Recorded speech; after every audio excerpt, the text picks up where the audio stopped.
রহমতুল্লাহ। গতকালকে এনসিবির আওয়ামী লীগ নিষিদ্ধ, আওয়ামী লীগের দল বাতিল, আওয়ামী লীগের গণহত্যা এটা নিয়ে যে বাইতুল মোকাররমের দক্ষিণ অঞ্চলে বা দক্ষিণ সাইডে যে বিক্ষোভ সমাবেশ হয়েছিল বা বিক্ষোভ মিছিলের নামে যে সমাবেশ হয়েছিল সেটি এখন একটা হাস্যকর পর্যায়ে যে পৌঁছেছে। সেখানে কালের কণ্ঠের YouTube channel, global TV news YouTube channel, সেগুলো টিভি চ্যানেলের মতোই তারা কমপক্ষে 50 থেকে 100 জন লোকের কাছে শুনলো তারা কী জন্য এখানে এসেছে। মহিলাদেরকে জিজ্ঞাসা করে, আপনারা কিসের দাবি নিয়ে এসে? কয় আমরা জানি না, আমরা শুনতে এসেছি। কয় কেন এসেছেন? কয় আমাদেরকে ওনারা নিয়ে আসছে তাই আমরা আসছি।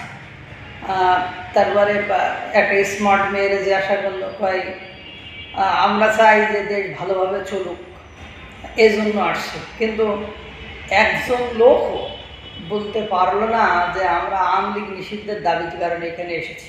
একজন বললো আমরা চাই খালেদা জিয়া আসুক, একজন বলতেছে যে আওয়ামী লীগের আমলে ভালো ছিলাম, এখন এই দ্রব্যমূল্যের দাম বেশি, এই নিরাপত্তা নেই, চুরি ডাকাতি ছিনতাই রাহাজানি এগুলো বেড়ে গিয়েছে, তাই আমরা এসেছি।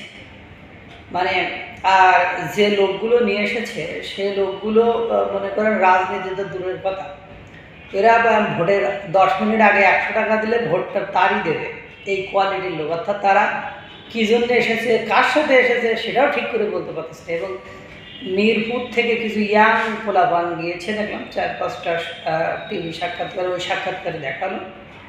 তারা বলছে নামাজ পড়ে বেরিয়েছিলাম, বড়ো ভাই বলছে প্রোগ্রাম আছে, কেউ ধরে নিয়ে আসছে, ভাইয়ের সাথে আসছে, আমি জানি না কী জন্য নিয়ে আসছি ভাইয়ের সাথে আসছে।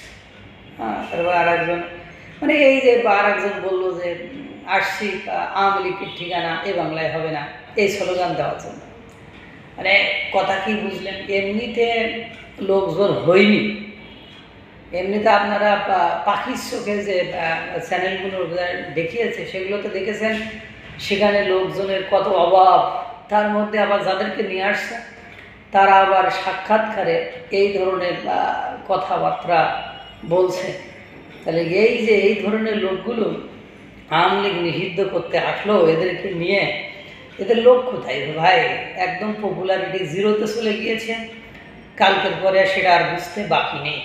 আপনাদের জনপ্রিয়তা বলতে যেটুকু ছিল, এই জন্য আপনাদের কোনো আশা আকাঙ্ক্ষা আর ভবিষ্যতে বাস্তবায়ন হওয়ার বিন্দু পরিমাণ, সিন্ধু তুতরিতে বিন্দু পরিমাণ কোনো সম্ভাবনা নেই। এসব চিন্তাভাবনা বাদ দিয়ে জনগণের কল্যাণ হয়, মঙ্গল হয়, এসব কাজ করেন, ভালো হবে। আর এইসব যত করবেন তত তোপের মধ্যে পড়বেন, তত বিপদের মধ্যে পড়বেন। কারণ আপনাদের পেছনে সাধারণ জনগণ তো নেই।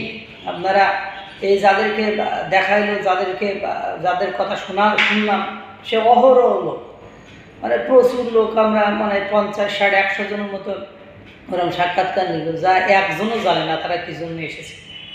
তাহলে ওরা কী করছে? হয় আপনারা বলেছেন যে গাড়িতে করে নিয়ে যাওয়ানে, আজকে 300 কোটি টাকা দিবানে, দুপুরে খাবার দিবানে, এই ধরনের কথা বলেই নিয়ে আসছেন, নতুবা তারা আসার কথা না। কারণ এইসব লোকগুলো জানেই না রাজনীতি কি। এগুলো লোকজনের আওয়ামী লীগের নামই তো বলতে পারে না। আমি বেশ কিছু মহিলা, বয়স্ক মহিলাদের কথা শুনলাম, তারা আওয়ামী লীগের নামটাই বলতে পারে। ইয়াং ছেলেবেলে যারা এনসিবি করে তারাও জানে না যে তারা কী করতে আসছে। সুতরাং সব মানুষ এখন জেনে গিয়েছে কর্মসূচির নামে আপনাদের সব ফাঁস হয়ে গেল। আল্লাহ তাআলা সকলকে ভালো রাখুন, সুস্থ রাখুন। আসসালামু আলাইকুম ওয়া রাহমাতুল্লাহ।